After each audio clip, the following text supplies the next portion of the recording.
그래서 이제 지금까지 제가 이제 테스트 품질이 저하됐을 때 생기는 문제들에 대해서를 이제 설명드리면서 여러분들을 불편하게 만들었고, 그래서 테스트 자동화를 하면 뭐가 좋아지는데에 대해서 뭔가 예를 들어서 이제 설명을 드렸습니다. 이제 본격적으로 이제, 그럼 소프트웨어 엔지니어들이 테스트를 어떻게 적용해야 되지? 어떤 테스트들이 있는 거지? 에 대한 궁금증을 풀어드리도록 하겠습니다. 어, 테스트의 종류에 대해서 먼저 설명을 드리려고 하는데요. 잠시 뒤로 넘어가면 이제 이 CI/CD 플로우 안에서도 이제 다양한 테스트들이 존재하거든요. 여기에 보이는 뭐 유닛 테스트, 통합 테스트, 인수 테스트, 매뉴얼 테스트뿐만 아니라 뭐 부하 테스트라든지 뭐 보안 테스트라든지 테스트가 사실은 굉장히 많이 적용이 되어 있습니다. 제가 조금 생략한 부분이 있고 중요한 테스트의 큰 축을 다음과 같이 이제 나타낼 수 있어요. 마이크 콘이라는 이제 개발자가 제안한 이 테스트 피라미드인데요. 많은 분들이 익숙한 그림이 아닐까 싶습니다. 그러니까 테스트를 이 피라미드 구조 안에 맞춰 놓은 거예요. 그래서 여기 보시는 것처럼 가장 아래 이제 유닛 테스트가 마치고 있고, 이거는 좀 더 고립되어 있는 독단적인 테스트이고, 대신 속도가 굉장히 빠른, 그리고 그 위에 이제 서비스 테스트라고 하는 통합 테스트가 이제 있고, 포션은 더 적지만 좀 더 통합돼 있고, 속도는 조금 더 느리고, 그리고 마지막에 최종적으로 UI 테스트로 이제 모든 것이 통합된 상태에서 테스트가 진행이 되는데, 당연히 이제 속도는 굉장히 느린 테스트 피라미드의 이제 테스트 종류를 확인할 수 있습니다. 저는 이거를 이제 저희한테 익숙한 용어로 이제 다시 바꿔서 각 테스트의 특징을 이제 말씀드리도록 하겠습니다. 참고로 이제 구글에서는 그러니까 각 테스트를 부르는 용어가 사실은 굉장히 다양하게 존재하거든요. 그래서 이런 혼란을 줄이기 위해서 그냥 이거를 소형, 중형, 대형 이런 테스트로 부르기도 합니다. 그래서 저도 그런 분류법이 나쁘지 않다라고 생각이 드는데 일단은 저희가 이제 보편적으로 이 테스트에 대해서 이해를 하기 위해서 유닛 테스트, 통합 테스트, 그리고 엔드 투 엔드 테스트라고 해서 사용자에게 마지막에 이제 인수하기 전에 하는 인수 테스트 이렇게 세 개로 구분해서 설명을 말씀드리도록 하겠습니다. 첫 번째는 이제 유닛 테스트인데요. 유닛 테스트는 아까 말씀드렸듯이 그 여러 테스트의 가장 작은 단위예요. 가장 작은 단위이고 보통은 이제 어떤 하나 클래스 뭐 아니면 어떤 함수가 될 수도 있고요. 이 시스템을 이루는 작은 단위를 정해서 그거를 테스트하는 게 유닛 테스트라고 합니다.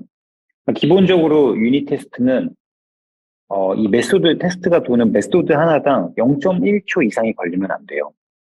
그러니까 굉장히 빠르게 진행되는 테스트이죠. 그리고 말씀드렸던 대로 이 전체 소프트웨어를 구성하는 작은 단위를 테스트하는 거기 때문에 좁은 범위를 테스트하는 거고, 그리고 독립적으로 테스트를 하는 게 굉장히 중요합니다. 독립적으로 일단 이 부분은 제가 뒤에 더 자세히 설명하도록 하고, 독립적으로 하게 되고, 그리고 이런 독립성을 갖추기 위해서 외부적으로 연결되어 있는 디펜던시들은 다 가짜 객체 등을 이용해서 이제 처리를 하게 됩니다.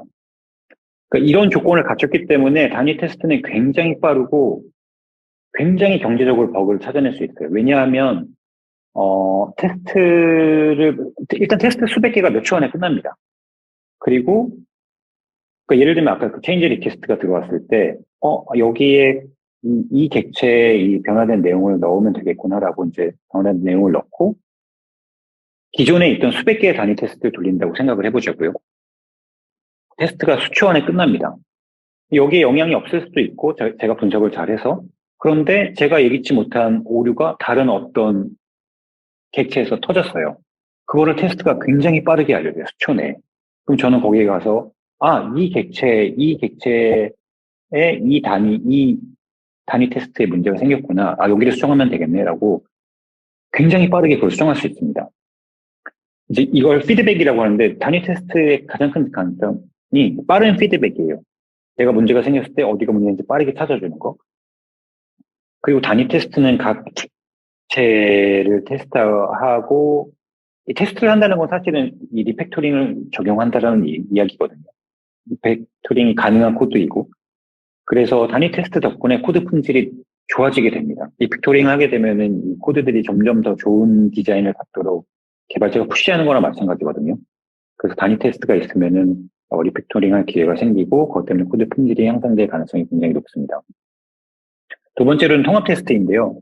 통합 테스트는 보통 이제 매수당 1초 이하로 이제 걸려야 하는데, 일단은 유닛 테스트가 고립된 단위라고 한다면, 통합 테스트는 말 그대로 다른 디펜던시들을 연결 지은 채 하는 테스트예요.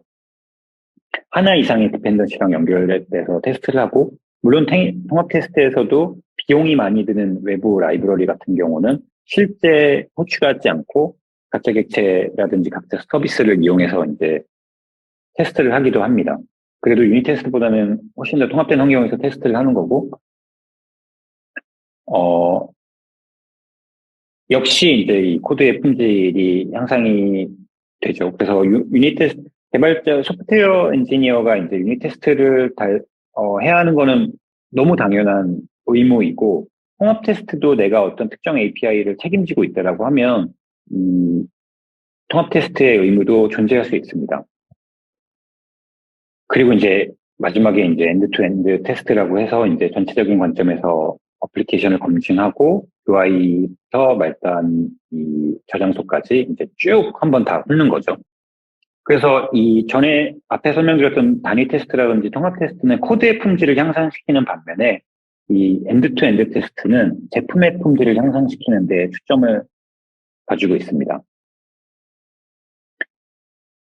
이 테스트, 저는 이제 유닛 테스트, 다음에 이제 유닛 테스트에 대해서 설명할 예정인데요. 여기에 보시면 이제 아까 제가 말씀드렸던 피드백에 대한 장점을 확인하실 수가 있어요.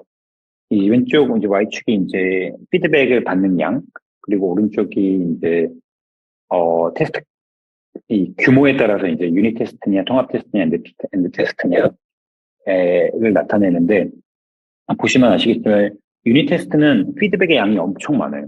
아니, 테스트도 굉장히 많은 테스트를 되게 단시간에 할 수 있고, 때문에 그 양이 많고, 그리고 아까 말씀드렸던 독립된 환경에서 테스트를 하기 때문에 제가 어디에 문제가 있는지 빠르게 찾아낼 수 있습니다.